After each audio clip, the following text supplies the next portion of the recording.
पवित्र यात्रा होती है जिसको सैकड़ों किलोमीटर चल के कांवड़िए पवित्र जल को भगवान शंकर को समर्पित करते हैं, उनका अभिषेक करते हैं। एक तरफ जहां संपूर्ण समाज और शासन प्रशासन के लोग पूरी यात्रा मार्ग की सुरक्षा, उनकी सुविधा के लिए जुटे हुए हैं, उनकी सेवा शुश्रूषा कर रहे हैं, तो वहीं दूसरी ओर बड़ा दुर्भाग्य है कि कुछ शरारती तत्व, हिंदू द्रोही तत्व मैं जिसे कहूँगा, वो मार्ग में कांच बिछाने का काम कर रहे हैं। राजधानी दिल्ली के अंदर और लगभग 1.5 किलोमीटर तक इस तरह के कांच का देखा जाना बेहद गंभीर बात है। इसमें शासन प्रशासन ने त्वरित गति के साथ में संज्ञान लिया।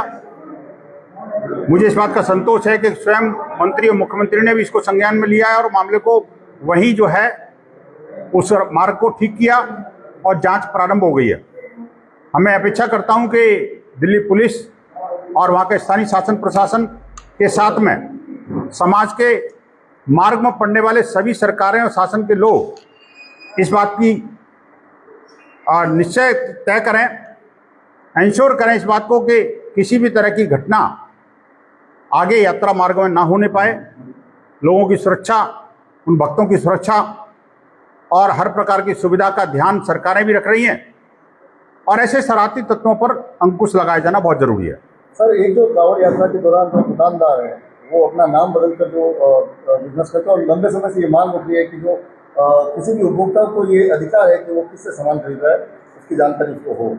दो बातें हैं इसमें। एक तो अभी जो ऑपरेशन कालनेमी उत्तराखंड सरकार ने प्रारंभ किया है, छद्मवेश में जिस तरह से हमारे कांवड़ियों के बीच में कुछ लोग घुस जाते हैं, उत्पात मचाते हैं, ऐसी घटनाएं पहले भी देखने को मिली हैं, उन पर अंकुश लगे। और साथ ही साथ जिस प्रकार से यात्रा मार्ग में इस्लामिक जिहादियों द्वारा नाम बदल करके, पहचान बदल करके और हमारे जो साधना है यानी सात्विक आहार और सात्विक विचार, उन पर आघात करने का जो इन्होंने प्लान किया हुआ है, षड्यंत्र रचे हुए हैं, उन पर अंकुश लगना ही चाहिए। अभी मार्ग की तीनों सरकारों ने इस बात को इंश्योर किया है कि कोई मांस मदिरा की दुकान ना हो, कोई अनआइडेंटिफाइड शॉप ना हो, कोई शॉपकीपर जो है किसी तरह का ऐसा ना करे कि शिव ढाबा और गंगा ढाबा और हनुमान ढाबा रख दिया नाम और वहाँ कोई इस्लामिक जिहादी तत्व कर चला रहे हैं, हलाल का माल बना रहे हैं, फूंक करके मूत्र मिला करके उसको बेच रहे हैं। ये अब हिंदू समाज बर्दाश्त नहीं करेगा।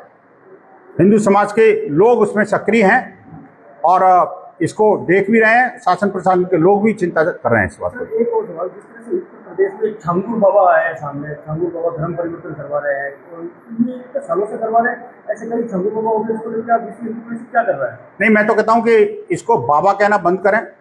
ये कोई बाबा नहीं है, क्योंकि इसी तरह के लोग जो है ना, हमारे जो संत महात्मा हैं, पूज्य कथाकार हैं, उनको बदनाम करने की कोशिश कर रहे हैं। ये छंगूर बाबा नहीं है, ये इस्लामिक जिहादी जलालुद्दीन है।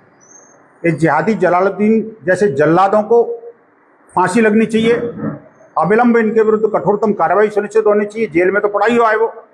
लेकिन मुझे लगता है कि जिस तरह से फॉरेन फंडिंग 1-1.5 हज़ार करोड़ की जो सामने आई है, सैकड़ों हिंदुओं का धर्मांतरण, अभी आज ही मुझे जानकारी मिली कि एक 17 साल की बेटी जो फरीदाबाद की जो है, नाबालिग बच्ची, उसको जिस तरह से उन्होंने अपने चंगुलों में फंसाया, उसको अभी मुक्ति मिली है।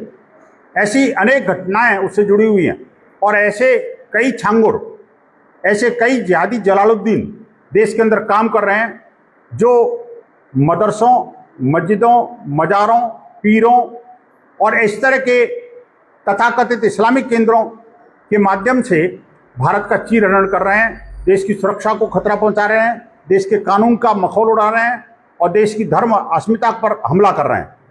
ऐसे सबकी एनआईए से जांच होनी चाहिए। क्योंकि देखिए, जब फॉरेन फंडिंग का मामला आता है तो मैं साधुवाद देता हूं वैसे एटीएस और उत्तर प्रदेश की सरकार को, जिन्होंने इस मामले को एक्सपोज किया, लेकिन इसकी जांच मुझे लगता है एनआईए से नीचे नहीं हो पाएगी। ईडी इंटरवेन किया है, लेकिन एनआईए जांच भी होनी चाहिए, ऐसा लग रहा है। लेकिन हमें आशा है कि इनके विरुद्ध कठोरतम कार्रवाई सुनिश्चित होगी और देश भर में जैसे जहां भी इस तरह के अड्डे चलते हैं, उन पर अंकुश लगना चाहिए। लेव जहां को लेकर उनको रेट कार्ड सामने आया है, वहाँ पे वो जानिक देते थे, निश्चित।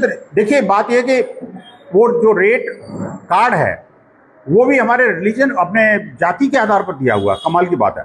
ये जो फंडिंग है, फंडिंग जो आ रही है, उसका किस तरह से दुरुपयोग करते हैं, ये बातें भी सामने आई हैं।